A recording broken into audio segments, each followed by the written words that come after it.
We're going to start now with a very interesting topic, which is called consolidation.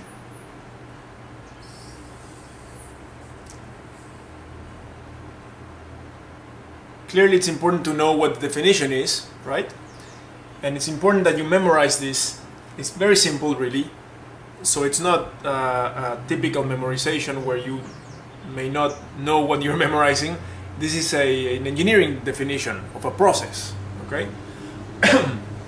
Consolidation is a process by which an increase in effective stress, the stress that the particles feel, causes a deformation of a soil mass by reducing its void ratio, okay, such that water seeps out of the voids. Okay, so what happens here? The stresses that the particles feel increase, and this leads to a deformation of the soil, because any material that is stressed will undergo deformation, provided that that material has a stiffness. And of course, soil has a stiffness, as other materials do. So the increase in the stress that the particles feel causes a deformation of the soil by reducing the void ratio. Okay, so what happens? The effective stress goes up, the particles rearrange such that the material has a lower void ratio. Okay, and in that process of void ratio reduction, meaning the volume of the voids becomes smaller than what it was before the increase in effective stress, that reduction in void ratio is accompanied by water seeping out of the voids. Okay, so it is important to realize that consolidation, particularly for the sake of our introductory class here, is a process where the soil is saturated. Okay? So, a saturated soil undergoes some increase in effective stress, such that what ensues is the deformation of that soil mass, and the deformation is accompanied by a reduction in the volume of voids. Okay? Essentially a densification of the soil as the water, or accompanied by the water seeping out of the voids. Okay, so one way to think of this, and we're going to get into slides that explain this in a more physical way, but think that you have a sponge, okay, in your hand, and you take that sponge and you submerge it in a bucket of water. Okay, the sponge is mimicking the soil, okay, and the pores inside the sponge are mimicking the voids inside the soil.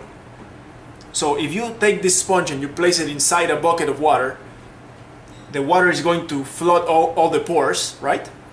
And you will have a saturated sponge in your hand, right? Both of which, your hand and the sponge, are submerged in the bucket.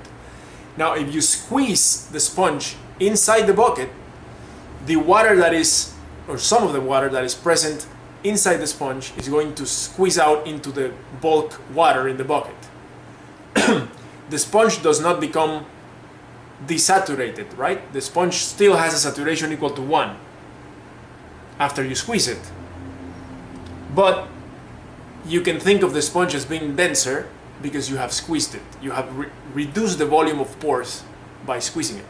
And that's what happens with the soil essentially during the consolidation process. Okay, so how can the effective stress increase? How can we have an increase in effective stress for consolidation to occur? Okay, well, here are the two ways. The effective stress can increase if the water level or table decreases and if a load is induced. Okay, so let's take just a piece of paper here, and let's see, we can use, well, we can write it here on the side. Let's say that we have a site. Here's our point. Here's the water table.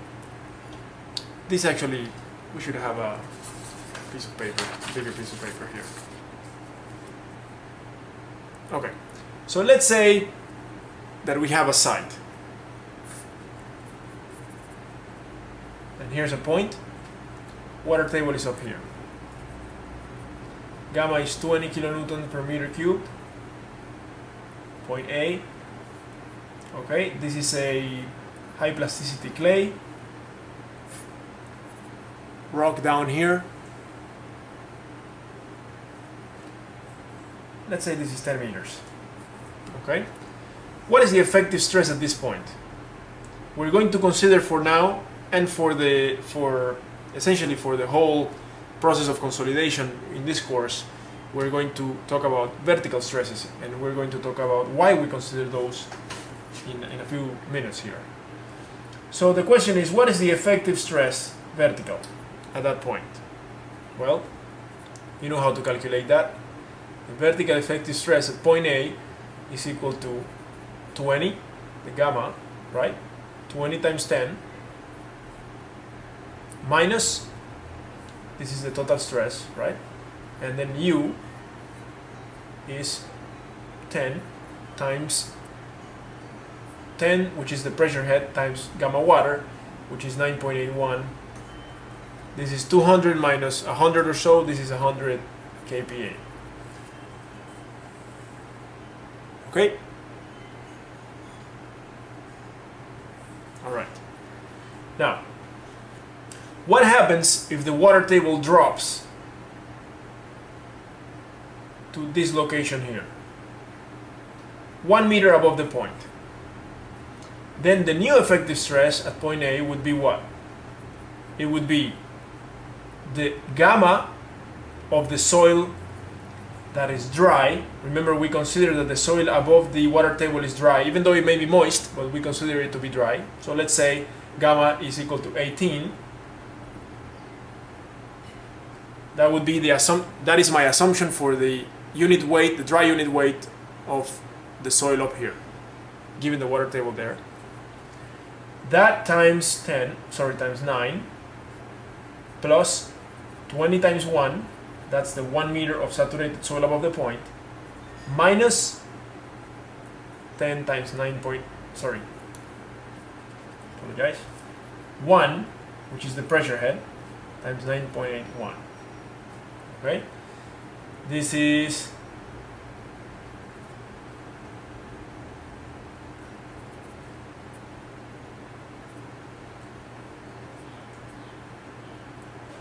what? 172. Right? 162 plus 20, 182 minus 10, 172. Okay. So, kPa. So what does this mean?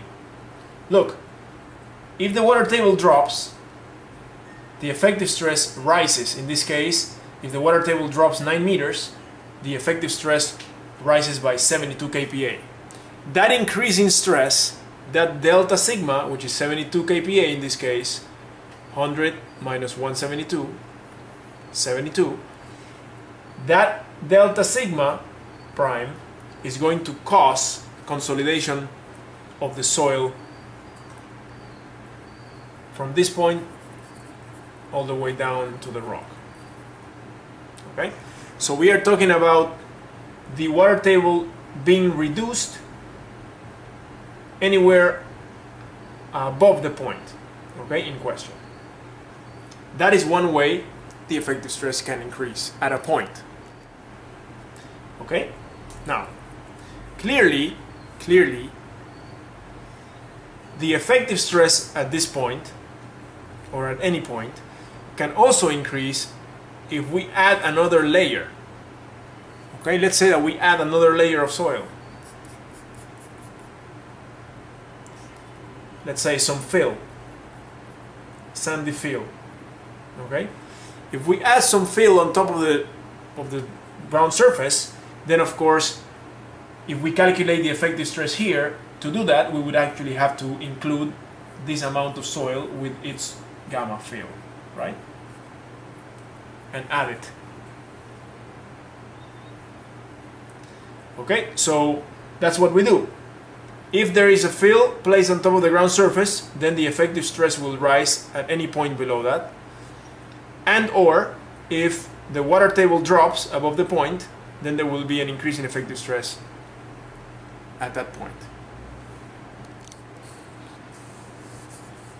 Okay, so we're going to consider these two means by which the effective stress can increase at a point: water level reduction or water table reduction or drop, right? And then a load placed above the ground surface, that is another layer placed above the ground surface. And we typically do this in geotech engineering. We often place new layers, they're called fills, above the existing ground surface. One reason could be to flatten out the site, for example, but the main reason we do this in the engineering format is to impose consolidation of the underlying soil so that it gets stronger and stiffer. Okay, that's called preloading. But before we understand preloading and all the implications, we need to understand how consolidation, how the consolidation process occurs when we place a fill or another layer, let's say, on top of the ground surface. Okay, so we're going to be talking about what are called proposed fills. We'll talk about that later on when we do examples. Here's the classical explanation of consolidation from the micromechanics perspective, let's say. Not micromechanics, really, from the just looking at a point in the soil composed of the grains and the void space. Before we get into this, actually, now that I see the sigma z, it is important to realize that, where's my example here? It's important to realize that we're going to be dealing with water table drops and also the placements of fill that extend very long in this direction, okay? In the z direction, sorry, in the x direction. So we can make some assumptions in terms of describing the consolidation process for this type of problems that are advantageous. And so what we are going to assume is that the fill, even though the fill has a finite size, of course, in real life, we're going to assume that it extends to infinity. And that assumption is a reasonable one for typical fill operations that we have. In any case, because we have a fill that extends to infinity, let's say, in the x direction, then we can essentially use the vertical effective stress as the stress that is relevant for us and for our calculations, for our consolidation calculations, because we are going to assume, as is reasonable, that the deformation is only in one direction. That is, the deformation of this soil due to consolidation is only in the z direction. Therefore, the vertical effective stress, which is associated to the vertical deformation, is the one that we are going to use, is the relevant one for this deformation. Okay, so you will see that throughout the consolidation lecture or lectures, we're going to be always using the vertical effective stress. So let's go back to this slide where we have the classical consolidation physics figure. Here we have a point in the soil, and it is initially subjected to an initial effective stress, sigma z prime, with a little knot, a zero, okay? That means initial, that little sub-zero there. So the point is subjected to an existing effective stress, right? Now, here the point actually is given a size, h, in the direction of loading, okay?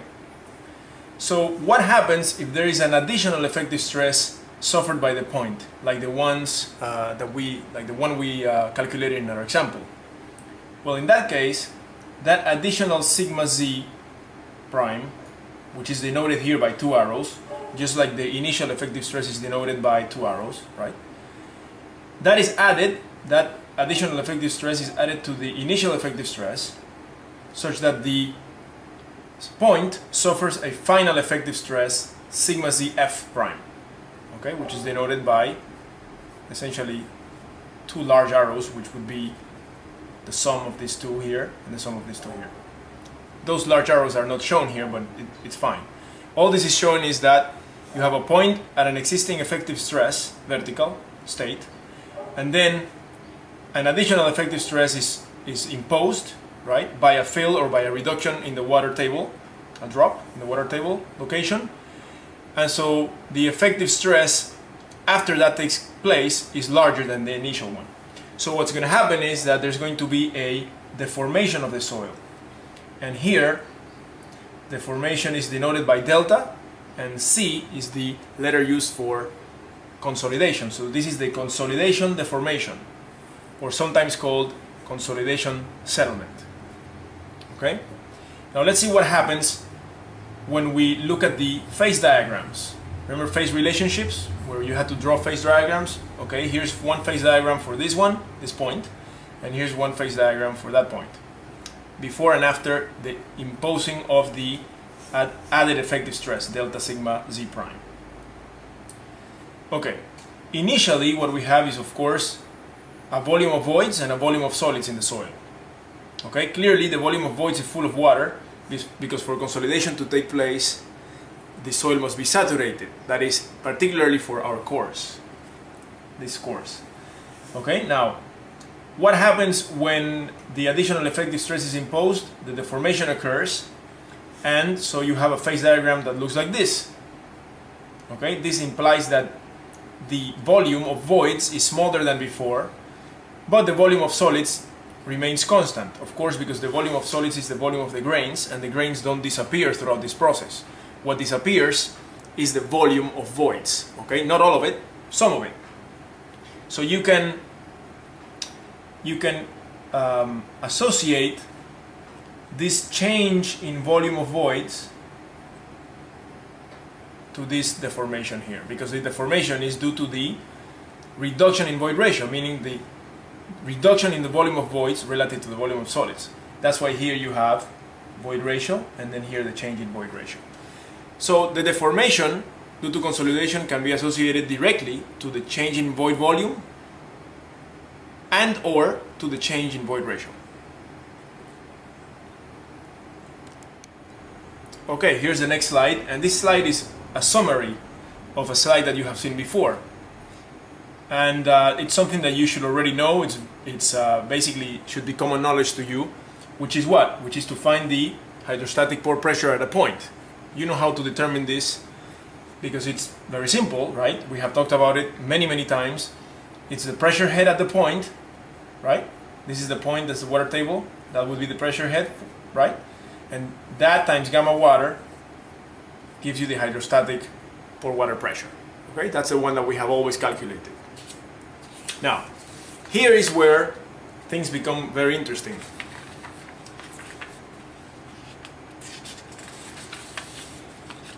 We mentioned this before, but we didn't talk about it too deeply. We said that, yes, there is a hydrostatic pore pressure, which we know how to calculate very simply, right? But there's also an excess pore water pressure that is created by a process, by something that we as human engineers do.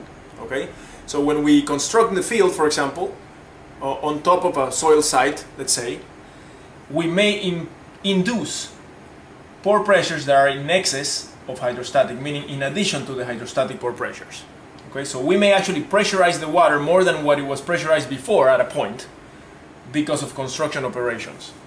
Of course, this also happens in nature. Sometimes when there is, for example, a landslide, and the soil from the landslide is moved from the slope location to the new location, right, where it ends up, that soil is a load imposed by nature on the site where the soil eventually ends up, right? So in that case, nature has basically loaded the soil at a site with some other soil that it brought down through a landslide. But typically we are concerned, of course, with concerned with civil engineering operations where we are constructing as human engineers. Okay, so yes, this pore pressure, the excess one, the one that is created in addition to the hydrostatic pore pressure, is added to the hydrostatic pore pressure to determine the total pore pressure at a point. Remember, pore pressure as well as stress act at a point. Now, just as a very simple here summary of the definition, the pore pressure generated in excess of hydrostatic. In excess of hydrostatic meaning in addition to the hydrostatic pore pressure, due to an applied load, okay? And a load can be something that is placed on top of a site, for example, but a load is also the word used when we think of the additional effective stress that a point suffers when the water table drops in location. So a load is basically delta sigma. That's what a load is. All right. So that pore pressure defined here is the excess pore pressure UE, and that pore pressure right here is what one of the parameters and one of the parameters that gives soil a very, very unique behavior, particularly for consolidation types of deformations.